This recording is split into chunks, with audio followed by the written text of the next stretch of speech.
कक्षा 12 में पढ़ने वाले एक 19 साल के लड़के को हरियाणा के फरीदाबाद में गौ रक्षक या कहें कि गौ आतंकियों ने गोली मार दी। उन्हें शक था कि ये लड़का गौ तस्कर है। कुछ दिनों बाद हरियाणा के ही चरखी दादरी में एक मजदूर की हत्या होती है। लोगों ने मिलकर उसे लिंच कर दिया। कुछ गौ रक्षक गुंडों को शक था कि ये मजदूर बीफ यानी गाय का मांस खा रहा है, इसलिए उसे पीट पीट करके मार दिया गया। एक और घटना महाराष्ट्र में होती है। तस्वीर में देखिए कैसे गुंडों के सामने कांपता हाथ जोड़ता ये बुजुर्ग बैठा हुआ है। ये बुजुर्ग अपनी बेटी से मिलने जा रहे थे, लेकिन कुछ गौ रक्षक गुंडों ने उनके साथ मारपीट और गाली गलौज शुरू कर दी। कारण था बीफ का शक। बुजुर्ग मुसलमान है तो उसके पास मांस गाय का ही होगा। इन मुस्टंडों ने दूर से ही पहचान लिया था कि ये गाय का मांस है। फिर क्या, ट्रेन में ही उनकी पिटाई शुरू कर दी। आखिर जब जब चुनाव आते हैं तभी ये गौ आतंकी एक्टिव क्यों हो जाते हैं, वो भी उसी जगह जहां पर चुनाव हो। हालिया घटनाएं हरियाणा और महाराष्ट्र में हुई हैं जहां चुनाव होने वाले हैं। कौन इन गुंडों को मांस पहचानने की ट्रेनिंग दे रहा है? कहां ट्रेनिंग मिल रही है इन्हें? क्या किसी पार्टी ने गौमांस पहचानो शाखा बनाई है जहां ऐसे गुंडे पाले जाते हैं? सवाल ढेर सारे हैं, इसलिए जवाब लेकर के हाजिर है पॉलिटिकल नारी।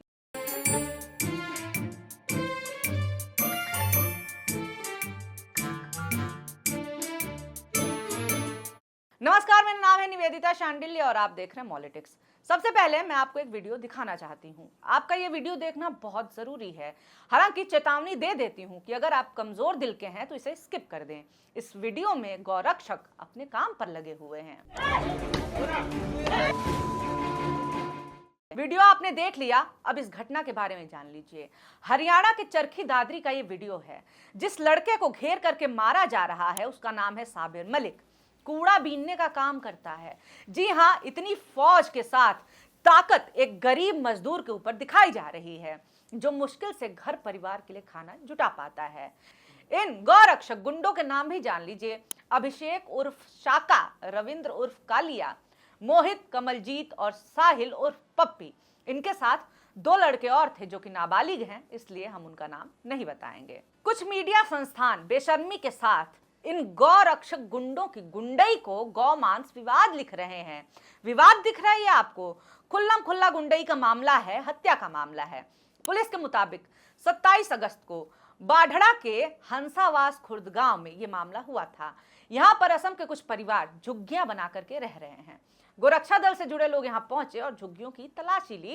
इस दौरान वहां कुछ बर्तनों में मांस मिला। सबसे पहली बात को ये बताया कि किसी के घर या झुग्गी की तलाशी लेने का अधिकार इन लोगों को किसने दिया? क्या सरकार ने दिया या प्रशासन ने दिया? लिखित में दिखा दे जरा ये लोग की इजाजत है। और अगर नहीं इजाजत है तो प्रशासन इन्हें लोगों के घरों में घुसने से क्यों नहीं रोक रहा है?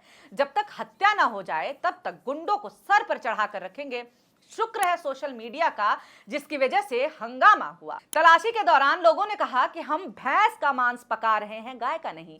लेकिन ये नहीं माने। जो वहां पे गौरक्षक गुंडे थे वो लोगों से मारपीट करने लगे। आसपास के लोगों ने जब इन्हें रोकने की कोशिश की तब इन्होंने साबिर को घात लगा करके मारने का प्लान बनाया। इन्होंने सबसे पहले साबिर को कबाड़ देने के बहाने बुलाया। साबिर मलिक और एक असम के युवक को बाढ़ड़ा बस स्टैंड के पास ले जाकर के इन्होंने मारपीट की।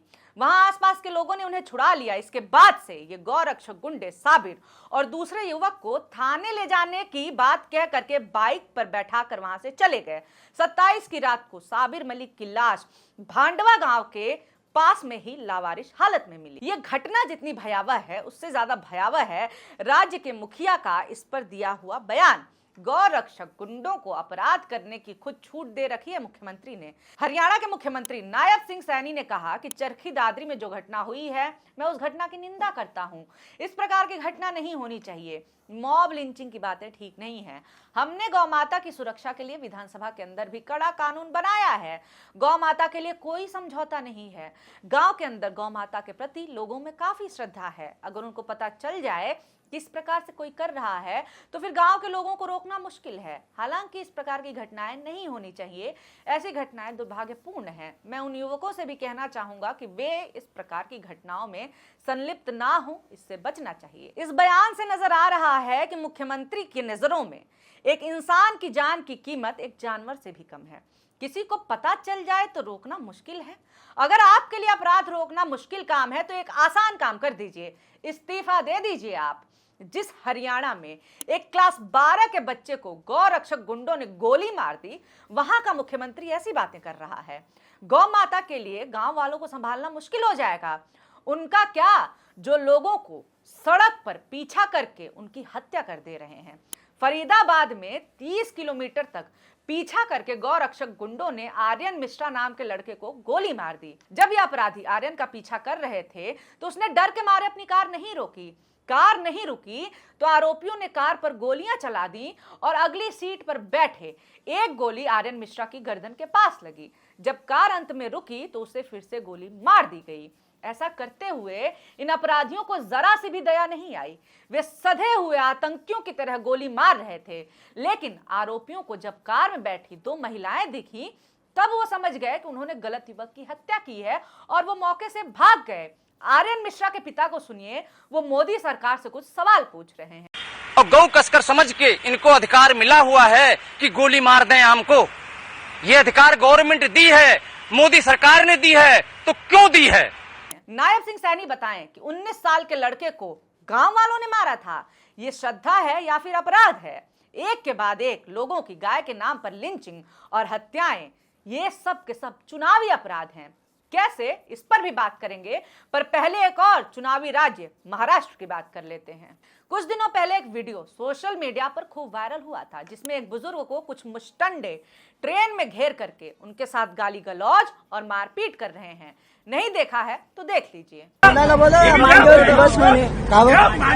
बस मैंने जागा नहीं होती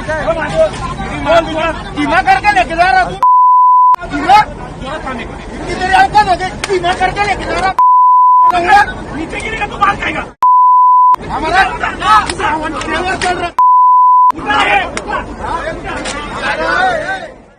वीडियो में दिख रहा है कि ट्रेन में कुछ गुंडे बुजुर्ग व्यक्ति को घेर करके पूछ रहे हैं कि तुम्हारे डिब्बों में क्या है, कहां जा रहे हो, कहां से आए हो, वहां बकरियां नहीं है क्या, इस मांस को कितने लोग खाने वाले हैं। इस दौरान बुजुर्ग शख्स उन्हें बताता है कि उनके डिब्बों में गौमांस नहीं है। बुजुर्ग व्यक्ति भीड़ से विनती करता हुआ दिखाई देता है, लेकिन ये गुंडे उनके साथ मारपीट करते रहते हैं। बुजुर्ग व्यक्ति बताता है कि वो जलगांव में रहता है और मालेगांव में रहने वाली अपनी बेटी के घर मीट लेकर के जा रहा है। लेकिन इस जवाब से ये गुंडे खुश नहीं हुए और बुजुर्ग से गाली गलौज और मारपीट करते रहे। हैरानी की बात तो देखिए कि वहां पे बाकी मौजूद लोग ना केवल शांत रहे बल्कि वीडियो बनाने में ज्यादा इंटरेस्टेड थे। पता है क्यों? 75 साल का ये बुजुर्ग जो मार खा रहा था वो मुसलमान था तो डब्बों में तो बीफ ही होगा और कुछ हो ही नहीं सकता है। ये घटना उस राज्य की है, महाराष्ट्र की, जहां की 80% आबादी मांसाहारी है। समंदर किनारे का राज्य होने के नाते सी फूड वहां पर खूब खाया जाता है, मगर मारपीट मांस के लिए एक मुसलमान के साथ होती है। आपने एक पैटर्न नोटिस किया होगा कि एक के बाद एक ऐसी घटनाएं तभी सामने आती हैं जब चुनाव हो, चाहे केंद्रीय चुनाव हो या फिर राज्यों के। जहां जहां चुनाव वहां वहां गौ माता खतरे में। खास तौर से ये होता भी उन्हीं राज्यों में है जहां भाजपा सत्ता में है। चुनाव बीत जाए उसके बाद से गौ माता जाए घास चरने, इन्हें कोई फर्क नहीं पड़ता।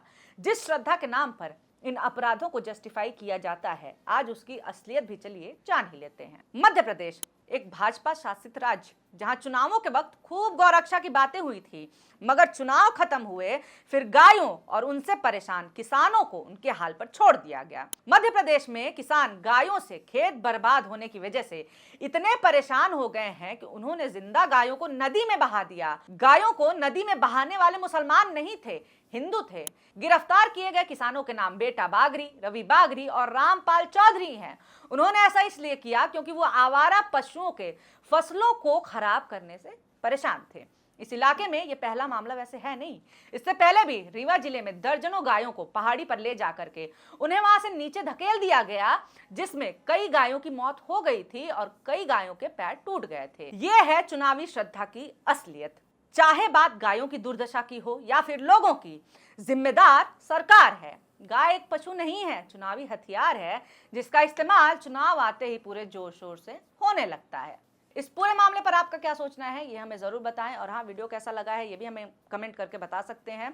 बाकी ऐसे और भी वीडियोस आपके सामने आते रहें, इसके लिए हमारे चैनल मॉलिटिक्स को सब्सक्राइब करना ना भूलें। बहुत शुक्रिया, बहुत धन्यवाद।